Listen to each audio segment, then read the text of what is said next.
आल्हा और उदल की आखिरी लड़ाई दिल्ली के शासक पृथ्वीराज चौहान से हुई थी। पृथ्वीराज चौहान भी बहादुर और निडर योद्धा थे।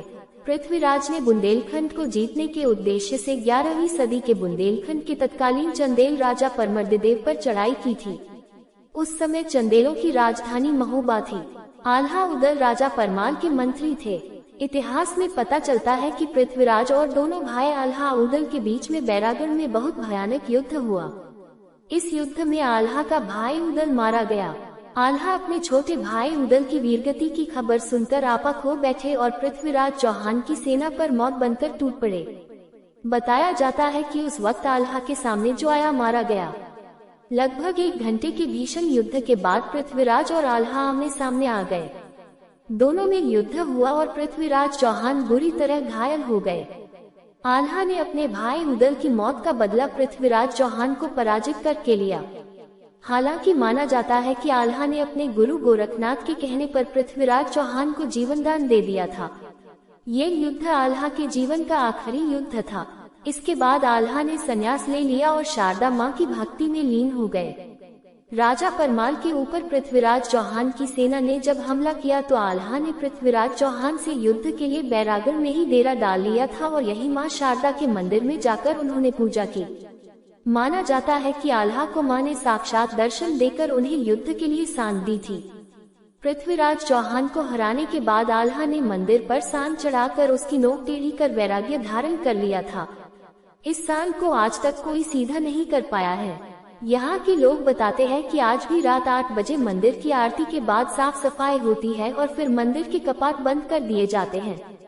इसके बावजूद जब सुबह मंदिर को खोला जाता है तो मंदिर में मां की आरती और पूजा किए जाने के सबूत मिलते हैं।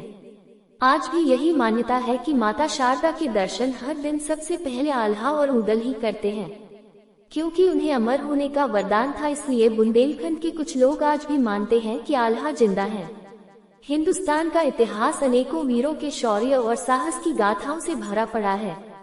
महाराणा प्रताप, छत्रपति शिवाजी, रानी लक्ष्मीबाई, पृथ्वीराज चौहान और ना जाने कितने ऐसे नाम हैं जिन्होंने इतिहास के पन्नों पर अपनी वीरता की अमिट छाप छोड़ दी है। इन सब के बारे में देश का बच्चा बच्चा जानता है, लेकिन आज एक ऐसे 2 वीर योद्धाओं की अद्भुत कहानी आपको बताने जा रहे हैं जिनकी वीरता का कोई सानी नहीं रहा, लेकिन इतिहास के पन्नों में उन्हें वो स्थान हासिल ना हो सका जो दूसरों को हुआ। बात कर रहे हैं बुंदेलखंड की मिट्टी में पैदा हुए 2 भाइयों आल्हा और उदल की। 12वीं सदी में बुंदेलखंड के महोबा के दशरथपुरवा गांव में जन्मे ये दोनों भाई बचपन से ही शास्त्रों के ज्ञान और युद्ध कौशल में निपुण होने लगे थे। इन दोनों भाइयों के पराक्रम को देखते हुए इन्हें युधिष्ठिर और भीम का अवतार भी कहा जाता है। आल्हा और उदल भाइयों की वीरगाथा आज भी बुंदेलखंड में गाई जाती है और इसमें दोनों को दसराज और दिवला के पुत्र बताया जाता है। दसराज चंदेल वंशी राजा परमल के सेनापति थे। आल्हा माँ दुर्गा के परम भक्त थे और कहा जाता है कि उन्हें माँ की तरफ से पराक्रम और अमरता का वर मिला था। आल्हा और उदल दोनों भाइयों में बहुत ज्यादा स्नेह था और अगर एक भाई पर मुसीबत आती तो दूसरा उसके सामने चट्टान बनकर खड़ा हो जाता था। वक्त बीता और आल्हा चंदेल सेना के सेनापति बने। कवि जागनिक की कविता आल्हा खंड में इन दोनों भाइयों की लड़ी गई 52 लड़ाइयों का वर्णन किया गया है। आल्हा और उदल दोनों का अंतिम युद्ध दिल्ली के शासक रहे पृथ्वीराज चौहान के साथ हुआ था।